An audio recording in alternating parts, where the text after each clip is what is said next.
Hello and welcome to the Fuel, Run, Recover podcast, helping everyday runners fuel better, run smarter, and recover faster so you can reach your full performance potential. I'm your host, Stephanie Natchuk, dietitian, fitness coach, and a fellow runner too.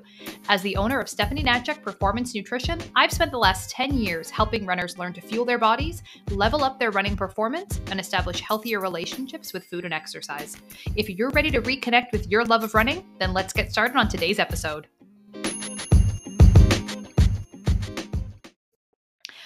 Hello, everyone, and welcome to this week's episode of the Fuel, Run, Recover podcast, where I am very excited to be joined by Beland, who is joining us to talk about the importance of proper running mechanics for injury prevention and performance. And he is going to share so much great information with us about how we can be stronger, injury-free, really balanced and even runners. So welcome to the show. Absolutely. Yeah. Thank you so much for having me, Stephanie. I really appreciate it. And I'm excited to get started. Yeah. All right. So before we kind of dive into all the things we're going to talk about today, I want to hear a little bit more about your education, kind of your background there and the work that you do now with a very running specific clinic. And I want to hear all about that. Right. Of course. My name is Caleb, as you mentioned. I was born and raised in Sudbury, Ontario. So Northern Ontario, for those people that don't know. However, I am now living in Burlington and working as a chiropractor in Hamilton, Oakville, and Milton. I myself love running and run competitively still to this day, representing my club, Track North, which is based out of Sudbury as well. Been running for them for 11 years now. And I also represent my brand sponsor, which is Running Room as well. So I've been with them since 2021. Regarding my education, I attended Laurentian University, also in Sudbury, lived at home during my undergrad. But I also, at Laurentian, I earned my Bachelor of Science in Kinesiology degree there, and also competed as a varsity runner in both cross-country running and indoor track when I was there. During my time at Laurentian, I also completed a thesis where I analyzed the biomechanical differences between middle distance runners. So on the track, that ranging from the 600 meter to the 1K, and long distance runners, those being the ones that ran the 1500, the 3K, but mainly the cross country runners, kind of focused on those ones when comparing. And what I did is just compared them at equal and submaximal speeds and saw how they adapted to the speeds equally, where their mechanics might have changed or if they stayed the same. Following my undergrad, I began my Doctor of Chiropractic degree in Toronto. I am now a chiropractor where I help the general population with full body complaints, but also specialize in helping runners through services such as gait analysis, which we'll be going over today, and gait retraining, which we'll also kind of get into. I enjoy utilizing several different tools, kind of part of my way of treating and helping others, that being with soft tissue therapy, spinal manipulation therapy, joint mobilizations. I utilize acupuncture a lot. I think it's very beneficial. And other techniques to assist my patients and athletes in recovering from injuries and returning to their favorite activities. I'm also big into coaching. I'm currently coaching a Learn to Run program with the Runners Academy right now, where I basically help others discover the joys of running and also tackling topics that are important to know surrounding running, such as proper warm-up drills and footwear, amongst other topics. I'm big into footwear. It's my big thing, running shoes. Yeah, I've worked part-time for Running Room in the past, so that's where just gotta very much like getting into that topic too. Yeah, amazing. And honestly, I feel it's like one of the areas that people have so many questions about is running shoes. And the second anything goes sort of wrong with a runner, maybe getting a little bit of an injury or something like that, we immediately go to the shoes, right? Oh, am I wearing the wrong shoes? Do I need different shoes? What shoes should I wear to prevent this or work with that? And I feel Absolutely. to be able to really counsel people on choosing the proper footwear, but also all the other things you mentioned and all the other factors there is really important. Absolutely. Yeah. Footwear is only one piece of the puzzle. So there's a lot of things going on, but definitely having a good running shoe can sometimes be the difference in some of those cases. So, you've mentioned a couple of these terms already just in your introduction, is the concept of running with good form or running with proper form.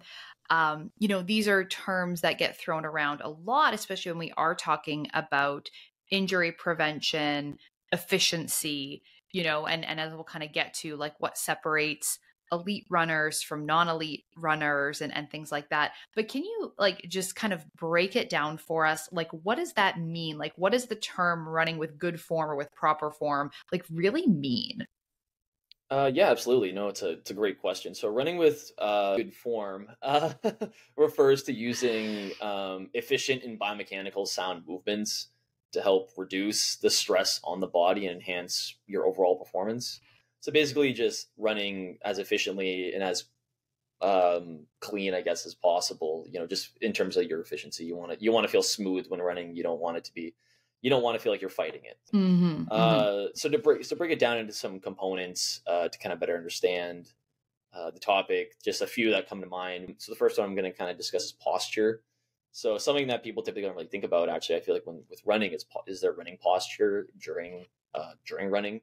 So maintaining an upright posture with a slight forward lean at the ankles, not the hips. So like not hinging at the hips, but kind of just maintaining, like almost like that ski jumper, like in the Olympics when you see them kind of flying through the air, they're kind of maintaining that angle. I'm not saying you want to be at this angle, but of course, the idea is that you want to try to utilize gravity too when running, because what direction are you trying to go?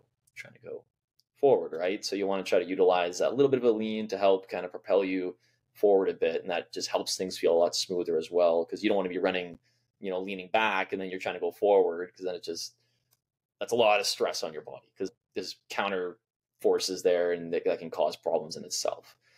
So keeping your head up, shoulders relaxed, engaging your core to support your body and your body's stability is also very important. It's also important just to acknowledge the energy cost of maintaining posture is estimated to be between 65 and 80% of your total metabolic cost while running. So Wow. a ton of your energy goes towards just maintaining your posture.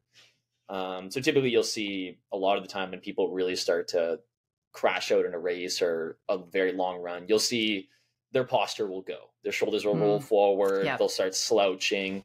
Their head will tip back. These are all things you typically see. And that's kind of where like that energy cost comes into play when they start to fatigue. So the idea is you definitely want to try to maintain that proper posture, and that's a big thing that we also go over with my patients as well. But also that forward lean increases ground reaction force, which in turn increases your ability to run faster. So the more force you put into the ground, the more force you get out. Unless you're running in sand or something, then you're kind of in trouble. But hopefully, we're not talking about races in sand. Running in sand is the Um, worst, and yeah, I do not do that. I don't even like hiking in the sand. yeah, I don't recommend it. It's pretty hard. Yeah, just try running on the beach. It's pretty awful. Another component would be like foot strike. So this kind of in turn also discussing kind of limiting the horizontal braking force. So when discussing what horizontal braking force is, this is kind of referring to like the overstride. So you'll see in running a lot of the time, an overstride will increase your horizontal braking force. So when you're running, if you're landing in front of your center of mass, so that's a horizontal braking force. So once again, that force is pushing you back when you're trying to go forward. So in turn, that's a lot of stress on your lower limb, your hip, your pelvis, just kind of everything through your body. Also, another stat regarding that, runners with a high horizontal braking force are actually 8 times more likely to end up developing a running related injury than those with a lower horizontal braking force. So the closer you are to your center of mass when striking the ground, typically the better, because that helps to kind of limit those injuries. So ultimately, optimal economy when running is equal to minimizing the horizontal braking force, but also your vertical oscillation. So vertical oscillation being how much you're kind of bouncing while running. So I guess an example of that could be Mo Farah, who's one of the greatest runners of the most recent generation. He was a double Olympic champion in London and Rio. He won both the 5K and the 10K. Then he made his transition to the roads, which many elite runners do. And with him, he has a very high. He's a very bouncy runner. And what we notice is with his transition to the roads, it wasn't quite as smooth as he was on the track. He definitely struggled a little more on the roads. Was he successful? Of course, he's a 4-time Olympic champion, so he's going to be good. Hard to I argue with believe that.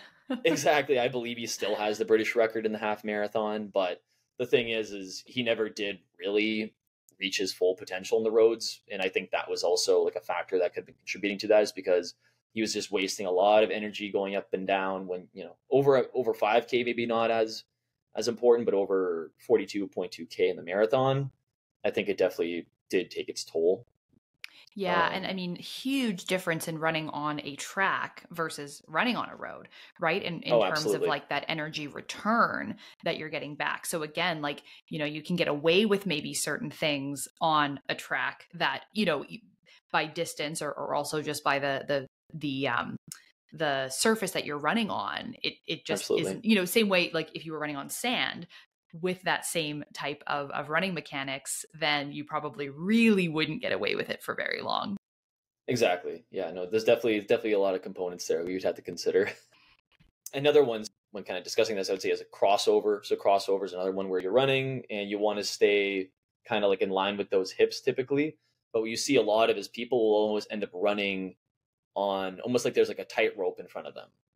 So their legs will kind of cross in, and they'll put a lot of stress on on the lateral compartment of their legs. So their glute med, their glute min, their tensor fasciae lata, their IT band, and also their fibularis muscles as well, and their lower leg. A lot of stress in there, and what can happen with this is it can lead to overstriding as well, but also like a heel whip. So that's kind of referring to your heel kind of whipping out, and almost as if your body's trying to swing your toes around to help prevent them from catching the ground. So it's almost like not that you have drop foot, but you will see that in people that have drop foot where they can't actually pull their toes up. So then what ends up happening is their leg will swing their ankle around. Not as exaggerated as that, but you'll kind of see sometimes that pattern with the Mm. crossover. And also just like another thing to discuss would be arm swing. So something that people don't really think about is the idea of your actual arm movement, because everyone thinks running's all legs. Running is not all legs. Running is a full body movement, and you need to utilize your arm swing because ultimately it's a counterbalance to help create your optimal efficiency, but also full body stiffness, which is what you're looking for. You don't want to be like a slinky out there. You want to be strong. So running with no arm swing actually increases the energy cost of running by up to 8% as well. Wow. So it's like, so if you don't swing your arms, you're going to be burning, significantly more energy trying to run. So ultimately, good running form helps improve efficiency, conserve energy, and reduce the risk of injury, making your running experience just more enjoyable and sustainable in the long run, literally and figuratively. Yeah, yeah. And a lot of these things are probably things that like if you're running shorter distances, like maybe signing up for like a 5K race, you probably can get away with maybe not having super good form. Would you be like your fastest, strongest self? Well, probably not, but you're going to be able to run a 5K. And then, Definitely. you don't get any kind of assessment or analysis. You don't really think about your form, but you go ahead and sign up for that marathon. Then all of a sudden, as your mileage builds, you start having all of these issues because once you Exactly. translate that to like, thousands and thousands and thousands of more foot strikes, now we start to see those issues arise, and it's sort of, oh, well, how did this happen? Like I was fine when I was running 5Ks, but it's just, we have to be mindful of the additional volume and how much additional strain that puts on, not so good running form. Absolutely. I mean, regarding kind of what I focus on isn't so much, me thinking about the race you have lined up coming up necessarily. It's what I think about is your training leading up to it. Like, because the 5K is 5K and 10K is 10K, and even a marathon is a marathon. But the reality is when you're building for those races, you're going to be running significantly more than the actual race distance over the week, for example, if you were to break it down week by week. So, somebody could be training for a 5K race and they could be running up to, 40 kilometers in a week, for example. And that's a lot of steps. That's a lot Yeah. of not sound biomechanics and that's a lot of extra stress that their body could potentially not be dealing with if we were to kind of, look into it. Yeah, So, absolutely. yeah. So, I mean, we know that like there's a few, as you kind of outlined in, just for us previously, there's a few kind of, I'll say, big no-nos when it comes to running form. Like there's a few things that we know if you're doing this consistently, you are very likely going to get injured or at least be like really inefficient doing these couple of things. And, like the crossover, the arm swing, the heel striking, overstriding, that sort of idea. However, when we look, and this is so interesting, is that, we look to elite runners and the people who are out there like winning at the Olympics, winning marathons, things like that. Like sometimes they have the most unique running form. So, for anybody who was watching the women's Olympic marathon just a couple months ago in July, I happen to be watching this race with a friend of mine who doesn't run. So like she doesn't know any of the people that are doing this race, any of the big names or anything like that. And, we're watching this marathon. And of course, Helen Obiri, like she has a very unique and distinct running form. And my friend that was watching this race with me kind of pointed out like how, how different she looks when she runs, or kind of be like, what's going on with her?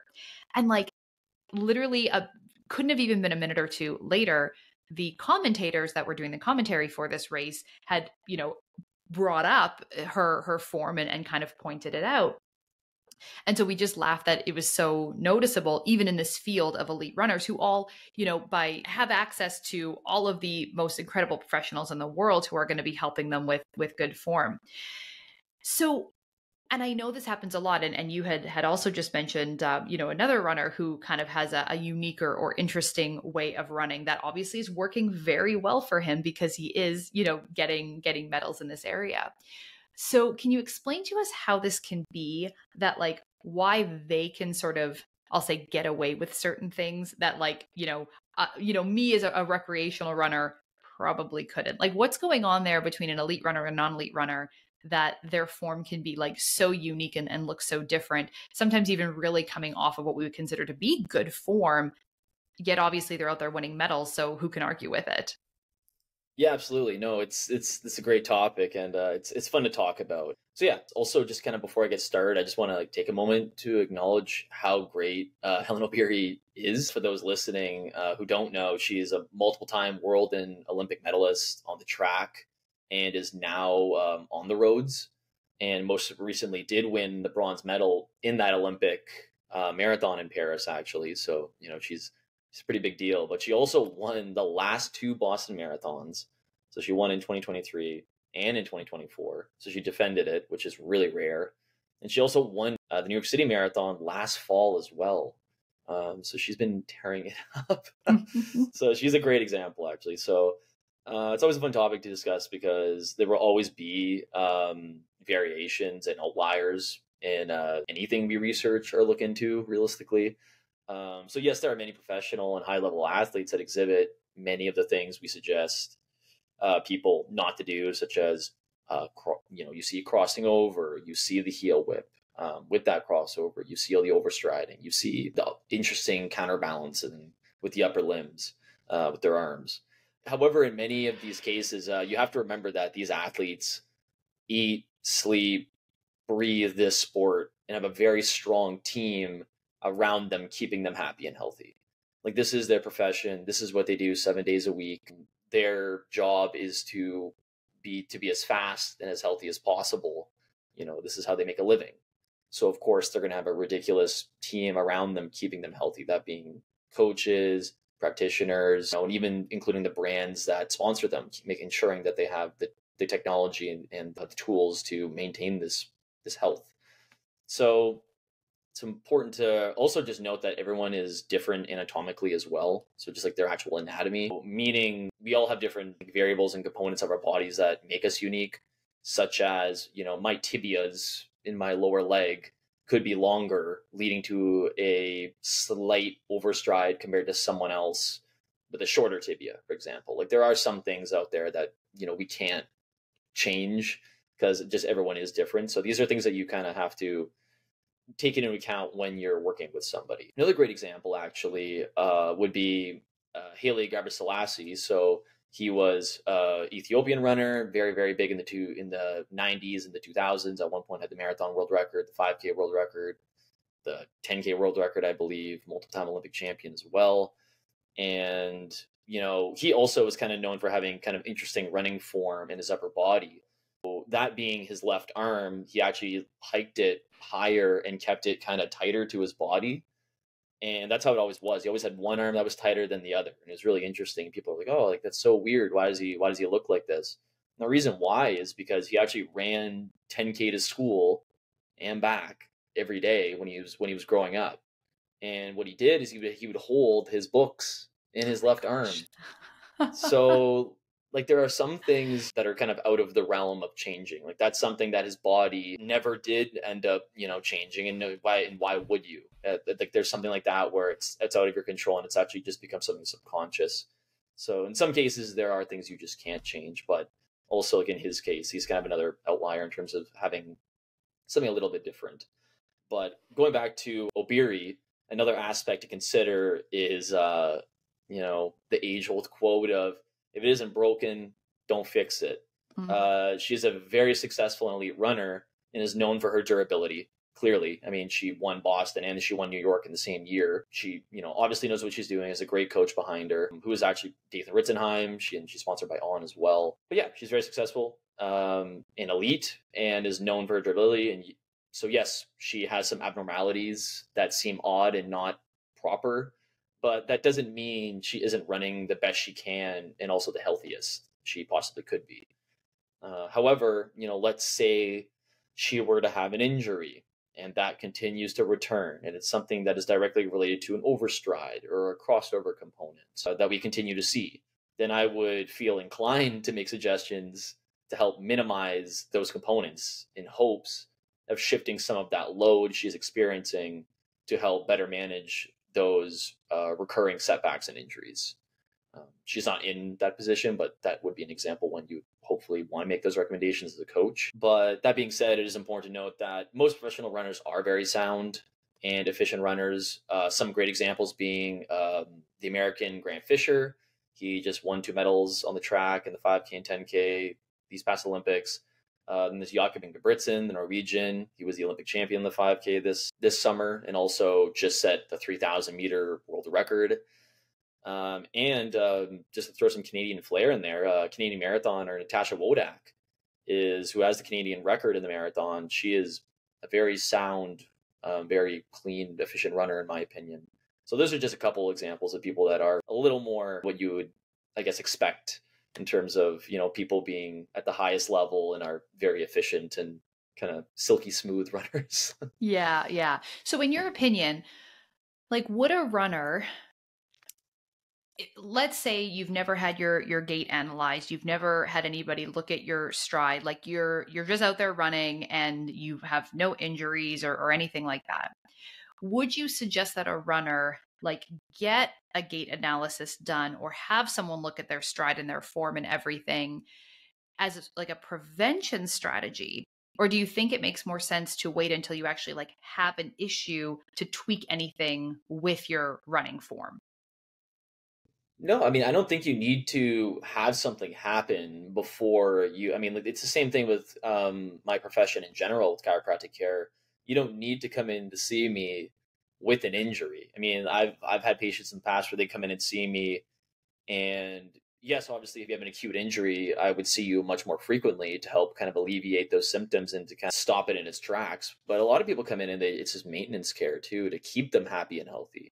Yeah. So that could be every couple of weeks, every 2 weeks, every 3 weeks, maybe even once a month, for example. So the same idea with the gait assessment. I mean, you don't need to be injured to come in and get it done. I mean, if you believe there's some potential there that you're not really hitting yet, or you believe you could be doing better, then definitely you can come in. I mean, I feel like most of the people that I see actually for gait assessments are not coming in with an injury per se. They're just coming in because they're like in the notes, they'll write themselves, they'll say, want to see if I can run more efficiently, want to know if I can improve, and a lot of people just kind of need like that little bit of coaching because they're trying to get to that next level because they believe that they can be doing better and they don't really know how to get to that next level.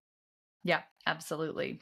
And so, we sort of talk about like running form and the term running mechanics. And is there a Right. difference between those two terms, or do they generally mean the same thing? Or is there a little bit of nuance there? And can you explain the difference if there is? Yeah, no, I mean they typically mean very similar things, but I think there is a nuance there. I mean, like when I think of running form, it's more so looking at how someone is running, how smooth or efficient it may appear.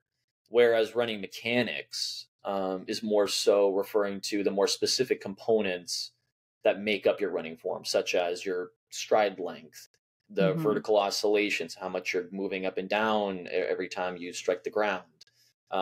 If there's a crossover component in your legs, the hip extension angle at toe off. So when you're pushing off, how much extension is there in your hip, and also just like your foot strike, heel strike, forefoot strike, toe strikers, but also shin angle when loading as well. So if you're overstriding, your shin angle is going to be larger, whereas if you're closer to your under your center of mass, then it's going to be less. So even like components like that, I'd say is more running mechanics. So breaking down the biomechanics of what makes up the running form. That's kind of how I would look at it. So running form Yeah. is more so what what you're seeing in terms of how you're moving and what it looks like, whereas the mechanics is more so the specific components that make up the running form.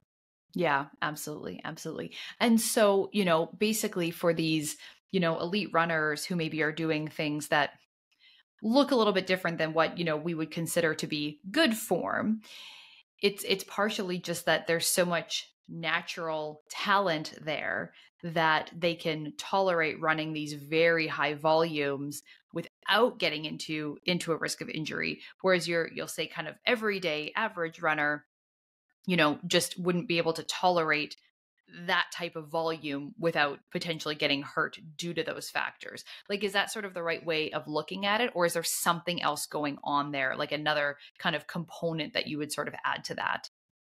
Yeah, I mean it's undeniable that of course like the best in the world, the professionals, there's a large amount of skill in there as well to develop that talent. But the reality is that yes, there's a huge amount of talent there, just like with any professional athlete. But of course, you have to like develop and nurture that talent. You can't just, not anybody. Typically, you don't become an Olympic champion just based on talent alone. You obviously have to run thousands of kilometers and do those hard workouts and get the treatment you need, get the sleep, do all the recovery. So it's hard to say, I think, Yeah. because I don't think there's necessarily like this a huge jump really between everyday people and the elites per se, because I feel like everybody, I think with something like with running, anybody can run. So it's one of those things where your best can be your best, but ultimately it's equal to their best as well, but they just had that talent. And also if you're born at altitude like a Kenyan or Ethiopian, that's likely gonna help a bit too. Just living at that altitude as well, just in terms of like the actual oxygen and coming down to sea level, you're typically a lot more recovered, but that's getting into a whole other can of worms. But I'd say that's kind of that's a tricky one, because I don't want people to think that they can't not achieve a goal just based on the fact that they're not as talented as the best in the world. Because I think in any sport there's naturally going to be that divide there, but I think with running's different though, because anybody can go outside and have a goal and try to chase it. So I think Absolutely. that's what makes running unique, in my opinion. Yeah, yeah, for sure.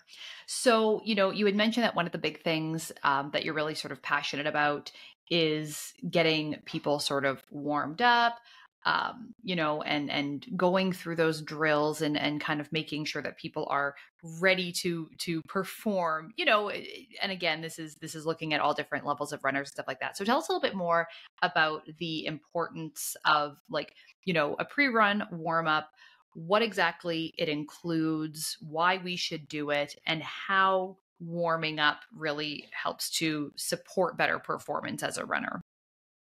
Yeah, absolutely. It's very important. It's actually most people I see have no idea like the concept of like a warm up routine.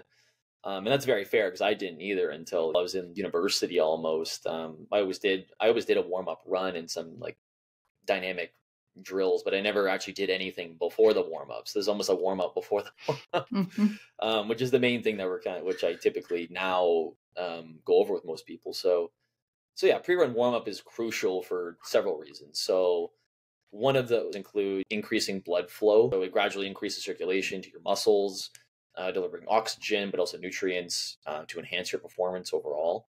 So it just kind of gets you ready. Ultimately, it helps improve mobility and range of motion. So warming up prepares your joints and muscles for full range of motion required during running. Your body experiences a lot of stress during running, so you would hope that it's ready for that stress. Muscle activation is huge. So dynamic movements, activating key muscle groups.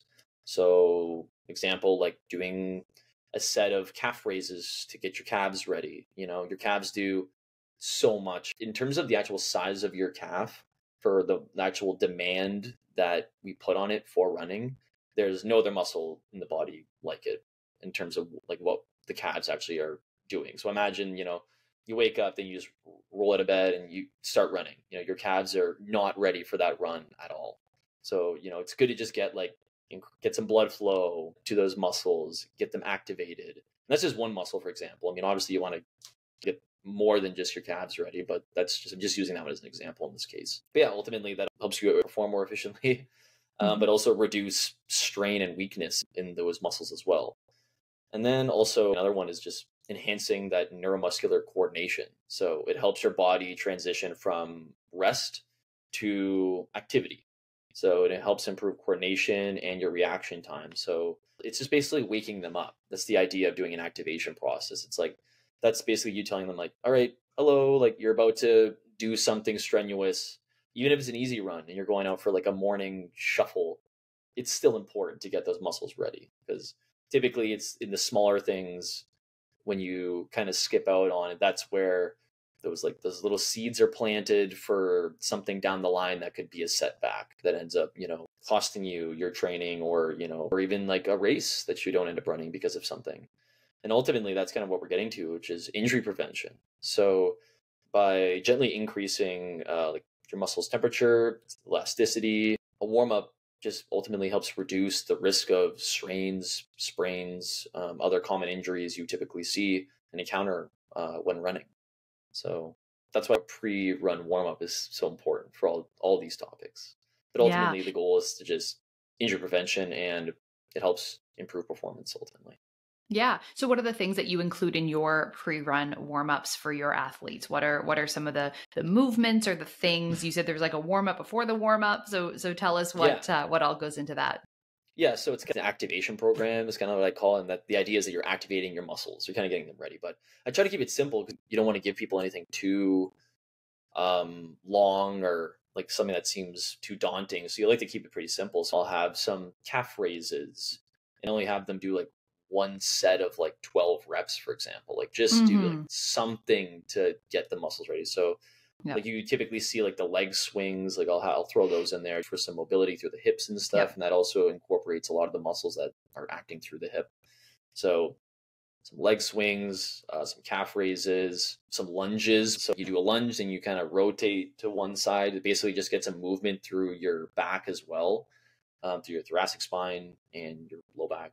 So that's good. And you're also activating a lot of muscles through doing a lunge.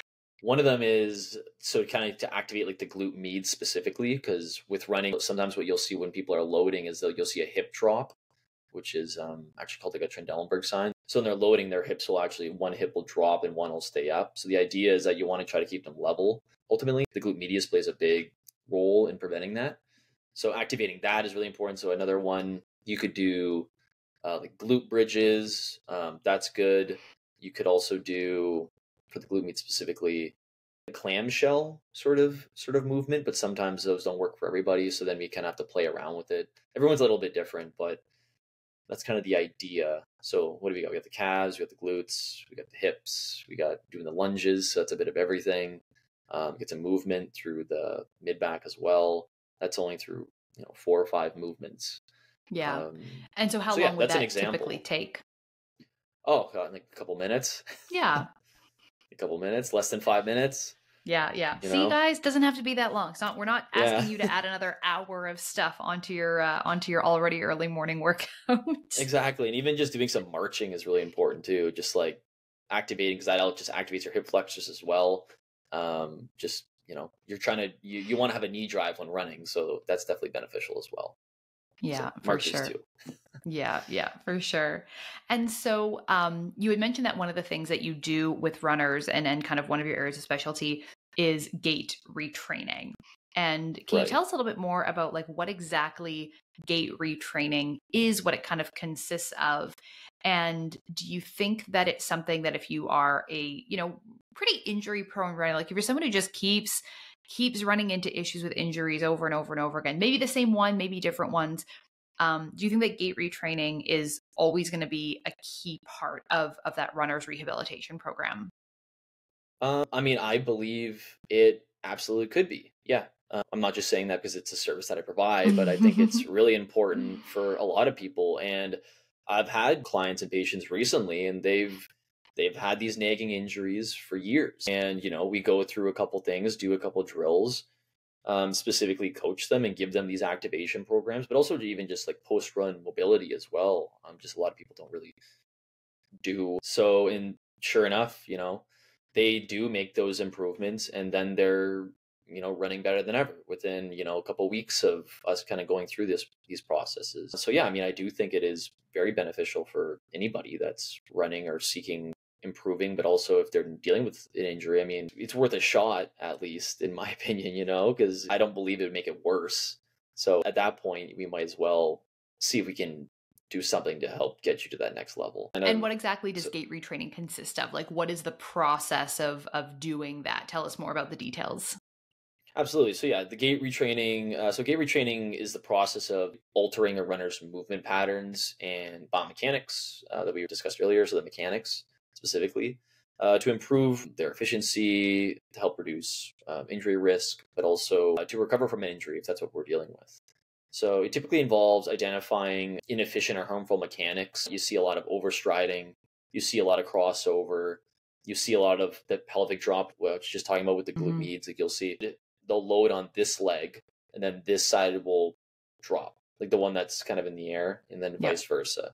See a lot of movement through there. Also, just poor posture. Like I said, you'll see some people that are leaning back, some people that are hinging at the hips too much, trying to get that lean, which puts a ton of stress on your low back, and just other harmful mechanics. So the idea is to help implement specific drills and cues to help correct those mechanics. So the theory behind this is to help runners load more efficiently and safely when running, to help eliminate the risk of injury, but also increase their running efficiency so they can run for longer and faster is the goal. So when discussing if it's necessary for an injury prone runner, I'm just going to kind of back up what I said earlier. I'd say the answer is yes, because, I mean, clearly if you're injury prone, there's something there that's causing this. However, it is not that simple when discussing the factors leading to the injury or injuries, if that's what they're experiencing. There are many components we need to consider, not just the biomechanical ones when talking about running form. So, these components can include their diet, their hydration, their warm up routine, their strength and mobility routines, if they even have any, for example. Also, but even their support system's important. And two of the most important that are really overlooked is their sleep, for one, so recovery, but also the psychosocial aspect of their life and how that's being managed, such as their stress levels and how much fulfillment they're experiencing kind of in their day-to-day life, because these can all play a big factor in their overall physical well-being, and especially with something as stressful as running on the body, these all play a very important factor in terms of burnout, but also leading to injuries. Because typically you see it a lot where you'll go through a very stressful time, and then next thing you know, I pulled my hamstring. It's happened to me. I remember going through a period of writing 5 exams in 5 days in Cairo school, and then I had a workout on that Friday afternoon after I wrote my fifth exam that Friday morning. And sure enough, strained my hamstring, and I'm like, oh, nah, I should have known better. I should have worked out today. Like, so Yeah. sometimes there's things like that. And it's, I mean, is it guaranteed that this is going to happen? No, but it's it's funny. You typically see it a lot, and how it ends up kind of correlating along that stress kind of strain line there, and you'll see people typically hit it there. Yeah. But this is kind of where my education and experience comes into play the most, because you have to be able to identify these other components and then give them the tools and support to help them chase their goals. So, all in all, yes, gait retraining can be very helpful for anyone who may be dealing with an injury related to running, but it's also important to note other factors leading to the injury as well. Yeah. And so have you ever seen like an issue where, maybe it isn't so much an issue with like biomechanics or running form or anything like that, but something else that's maybe contributing to an injury, or maybe someone just thinks they should run a certain way, even though they're totally strong and healthy already and don't have any issues, where trying to change running form or trying to change someone's gait can actually cause more harm than good? Like, is there a piece to this where, like, someone's trying to run the way that they see on the internet that they should be running, and oh, okay, maybe I'm going to try to fix this thing, and that actually ends up causing more problems down the road? Yeah, it depends kind of what they're doing on their own. I mean, some people, you see it a lot, aside from the running, but you'll see like a patient, I'll give them a home exercise plan, and then they'll come back to me the next week and they'll be like, oh yeah, I found this one that a friend sent me, and they've been doing it, and they're like, oh, now this thing hurts. And it's just kind of like, this is why I didn't prescribe it. Like, so, I mean, it depends. Thankfully, that's like, when you come in for a gait assessment, it's not just like, all right, hello, get on the treadmill. There's a whole history process there. And then that's where I get your running story. What exactly have you been doing?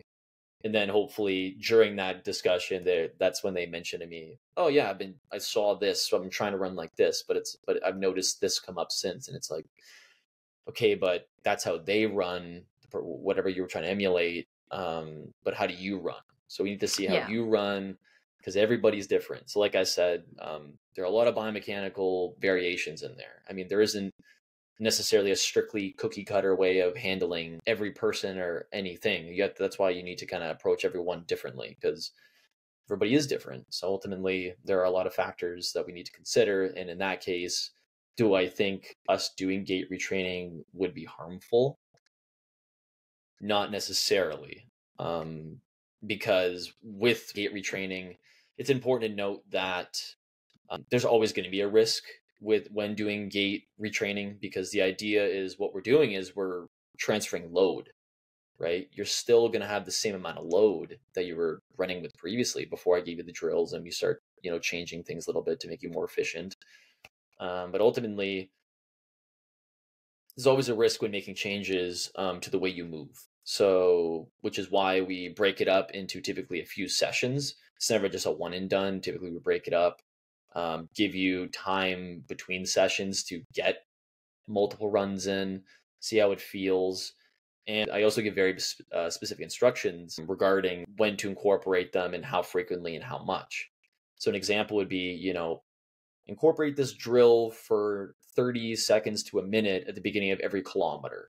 So, in the long run, it's a very small portion of your current running, but it's just incorporate it. We're able to identify that it does help you feel a little bit better, but naturally when incorporating these drills, you'll feel different. You'll feel some differences. Your calves might be a little might be a little tighter, a little more sore. Your glutes might be firing a little bit more.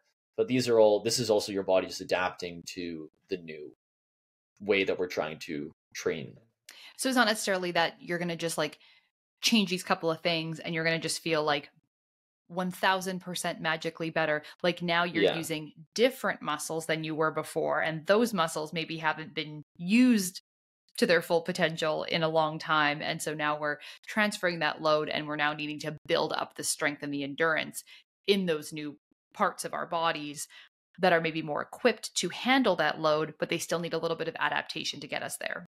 Oh, absolutely. Yeah, that's why this is not like this is a process for sure when we kind of go through this. Yeah, it's never just like come in and then you leave and then that's you're done. No, it's Yeah. typically I like to stretch it over 3 sessions. That's typically what I do, and that could take up to, minimum I would say is 3 weeks. Like Hmm. I'd give you a week before the next one typically. So, but a lot of the time, depending on how often you're running, it's like a good month process to incorporate everything that we want to include. And that includes, like I send them an activation plan if they're not doing one. I send them a mobility program post run. I send them the information in terms of when to incorporate the drills, and there's a lot of things like that we kind of go over to ensure that I'm setting them up for success. Yeah, absolutely, absolutely. And you mentioned like getting a plan from a friend or a workout from a friend or something like that. And even just with social media, right? Like things are so trendy and they come and go. Like Oh there's yeah. been so much debate over the years about like, foot strike patterns and whether Hmm. we, heel strike, mid strike, toe strike, like is one better than the other? Should we all be striving for a certain type of foot strike and all of that kind of stuff?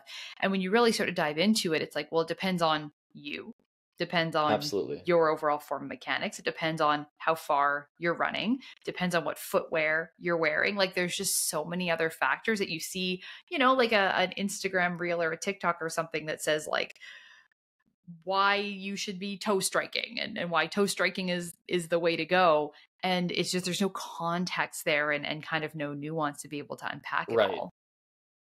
Yeah, no, definitely. No, honestly, getting into foot strike, that's all like can be a slippery slope as well, but it ultimately depends on what you're doing. I mean, obviously if you're a sprinter, you're not going to be heel striking, but that's not what we're talking about, right? That's a totally different thing entirely. So yeah, I mean, ideally, when I'm working with people, I actually don't want them to be toe striking because you're in a vulnerable position when you toe strike. And not only that, but you also just fry your calves. That's not how they should be utilized. And when you're doing that, it also puts a lot of stress on your Achilles. And ultimately, like you want to be landing under your center of mass, or at least close to it. But also, heel striking had this bad reputation in the past, and everything. Hmm. You never heel strike. Yeah. It's not heel striking that's bad. It's the overstriding that's bad. And Yeah. that's kind of what we went over with the horizontal braking force. Yeah, naturally, if you're overstriding, likely you will heel strike, but it's not necessarily the foot strike that's the problem. It's where your foot's landing in relation to your center of mass. Yeah. So I like to train people to land more flat-footed. Actually, typically, I definitely don't want them landing on their toes typically, just because Hmm. um, something that's overlooked is your Achilles tendon, and your Achilles tendon, the largest tendon in your body. You know, you hear stories of when it ruptures, it sounds like a gunshot. That's because it holds so much, tension, and it has a huge demand. And when you're toe striking, over and over again, you're not able to utilize your posterior chain as efficiently. Yes, you're blowing up your calves, but I mean, you're not really able to utilize the rest of your posterior chain, like your hamstrings and your glutes and etc. And ultimately, you don't get to utilize your Achilles tendon. You're not loading it properly, and there's so much potential energy in utilizing your Achilles tendon that it's a waste. It's kind of like it's a spring that you're not utilizing. So it's potential energy and free energy that you can't utilize if you're going to be toe striking only. So Yeah. that's probably the one takeaway when it comes to foot strike is I'd recommend people not to, if you're not a sprinter, probably, you know, avoid doing a toe strike all the time because you don't want to be bouncing along because that's just going to fry your calves. And you don't get to utilize your posterior chain and your Achilles tendon efficiently. Yeah. Unless you're out there like winning marathons doing that, then I guess who are we to tell you not to? Yeah, I mean, even then, it's yeah. There's the rare occurrences where you see. I mean, even then, though, it's more forefoot than Yeah. toe Yeah, striking, though. I've never But seen anything like that personally, but I'm just saying, yeah, we're not no, here to that's argue true. with you. You do what works for you. Absolutely, yeah. All right. So, where can people find you, connect with you, get advice and services from you? Do you offer any virtual services or is it just in person? Just tell us more about all of that. As of right now, I don't offer any virtual services myself, but in terms of where you can find me, I am at the Runners Academy in Hamilton.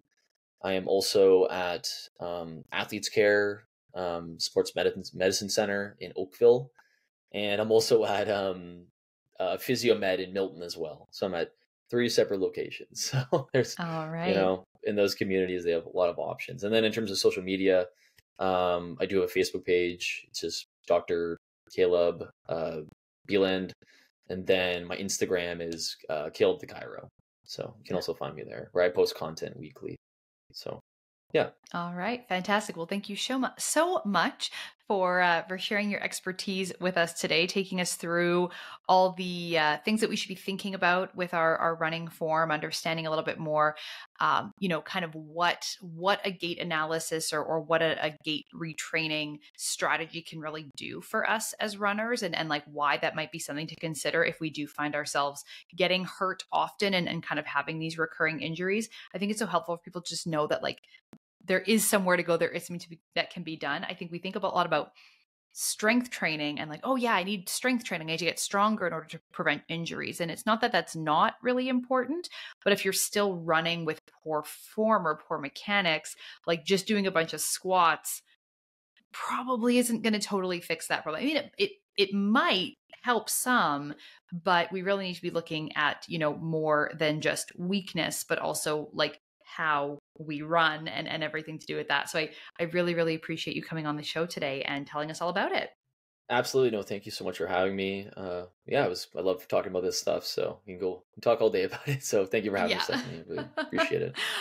All right. Well, thank you everyone for tuning into this week's episode. I hope that you found it helpful, and be sure to go and check out Caleb's content on his Instagram and on his Facebook page. If you happen to live nearby one of his clinics and you're looking for some support and help with your running, then, sounds like that would be a fantastic resource in your community to go and get that done so that you can really be the best runner you can be. All right. That's Awesome. it for this week's episode. And we'll see you back here next week. Bye for now.